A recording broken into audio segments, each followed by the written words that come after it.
बल्कि चीन और पाकिस्तान के लिए एक सीधी चेतावनी है। भारत अब दुनिया का चौथा देश बन चुका है जिसने हाइपरसोनिक स्क्रैम्बलर भारत यानी भारत ने सिर्फ हथियार नहीं बनाए, भारत ने यह साबित कर दिया कि उसके स्वदेशी हथियारों की उत्पादन क्षमता में अब कोई कमी नहीं है, कोई रुकावट नहीं है। भारत आज ऐसी स्थिति में है कि वह एक तरफ अपने लिए हथियार बना सकता है और दूसरी तरफ दुनिया को हथियार निर्यात भी कर सकता है। यही बात चीन को सबसे ज्यादा चुभ रही है, क्योंकि चीन ने हमेशा भारत को तकनीक के मामले में पीछे समझा था। लेकिन आज हालात ये हैं कि भारत तेजी से उस तकनीकी भारत लंबे समय तक चलने वाले युद्ध के लिए किसी विदेशी मदद का मोहताज नहीं है। चीन के लिए यह सिर्फ रणनीतिक झटका नहीं है, यह ईगो पर सीधी चोट है। 1962 के युद्ध में चीन ने भारत को हराया था, हालांकि उसे खुद भी भारी नुकसान झेलना पड़ा था। लेकिन आज का भारत वह भारत नहीं है। तब भारत का डिफेंस बजट जीडीपी का लगभग 2% था और नेतृत्व कमजोर था।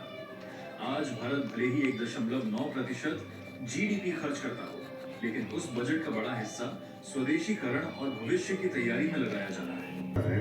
वो है इन फाइटर जेट्स की अवेलेबिलिटी, जो कि क्लेम की जाती है कि 80% से ऊपर की होती है। और हमने सुखोई 30 MKI और MiG-29 के केस में ये चीज़ देखी है कि एग्जाम्पल देखें तो अमेरिका ने जो भी ऑपरेशन किए हैं उनमें अपाचे अटैक हेलीकॉप्टर जब इस्तेमाल किए गए हैं तो उन्हें एक कंप्लीट अम्ब्रेला के अंतर्गत यूज किया गया था, जहां पर तकरीबन 150 एयरक्राफ्ट डिप्लॉय किए गए थे। फिक्स विंग एयरक्राफ्ट भी थे, ड्रोन्स भी थे, और उस दौरान एक पूरी तरीके से आप कह सकते हैं कि हैवीली कंट्रोल इन्वायरमेंट में ही ये हेलीकॉप्टर ऑपरेट किए गए थे। अगर आप इनको ओपनली यूज करना चाहते हैं तो आज के एयर डिफेंस सिस्टम के लिए ये एक आसान टारगेट हो सकते हैं।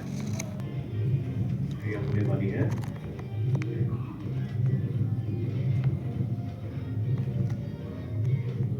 को ध्यान में रखकर विकसित किया गया है, जहां भारत सही मायने में आत्मनिर्भरता प्राप्त करना चाहता है। वो तो यहाँ तक कहते हैं आने वाले भविष्य में इन गन के दूसरे डेरिवेटिव्स हैं। इसके अंदर बहुत भ्रष्टाचार किया गया है, इसके अंदर बहुत दिनों के बाद शायद इतनी बड़ी चीज भारत सरकार ने नहीं की। तो जिस तरीके से चीन अपनी ताकत बढ़ा रहा है, जिस तरीके से पाकिस्तान अमेरिका से मदद ले रहा है, जिस तरीके से पाकिस्तान को मदद दे रहा है, तो भारत को जिस तरीके से बांग्लादेश और बांग्लादेश और पाकिस्तान से भारत को चुनौती मिल रही है, तो भारत को निश्चित रूप से अपने सैन्य संकल्प को मजबूत करना होगा। जिस तरीके से देश के अंदर